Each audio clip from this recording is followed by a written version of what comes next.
अहिले सत्तारूढ पार्टीका सांसद अमरेश कुमार सिंहले भन्नुभयो, थिति नबिगार है, थिति बिग्रियो भने मुलुक अगाडि बढ्दैन।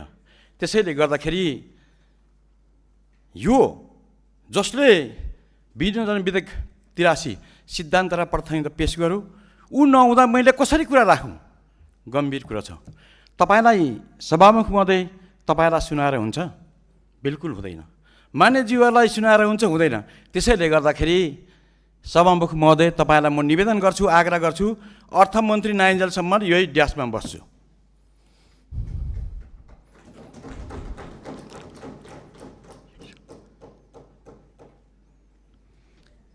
माननीय सदस्य अर्थमन्त्री आउँदै हुनुहुन्छ।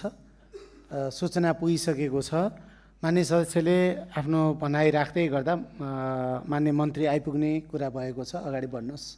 होइन, म थितिलाई जुन छन् थितिलाई त्यसलाई म जुन परम्परा थितिलाई म त्यसलाई बदल्न चाहन्न।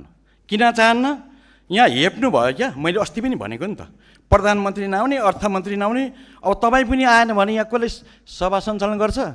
गम्भीर प्रश्न बनिसक्यो। अब प्रतिपक्षलाई दिनुहोस्, हामी चलाउँछौँ यो देश, हामीसँग हिम्मत छ, हामीसँग यो देश चलाउने। हिजो पनि चलाएको, आज पनि हामी चलाउँछौँ।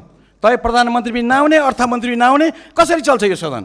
आज उहाँले पेस गर्नुभएको यो विनियोजन विधेयकमा मैले छलफल गरेर के उपलब्धि हुन्छ? हुन्न। त्यसैले गर्दाखेरि म आइन्जेल त बल्दै बल्दिनँ। हेर्नुहोस् ल,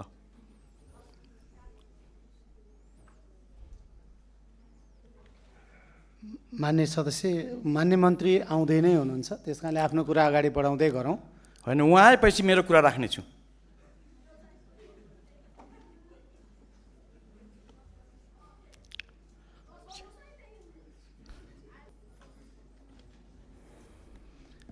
मान्य सदस्य, के गरौँ? अर्थमन्त्रीज्यू आउँदै हुनुहुन्छ, हजुरले सुरु गर्दै गरौँ। अर्थमन्त्री आएपछि समय काउन्ट गरौँला।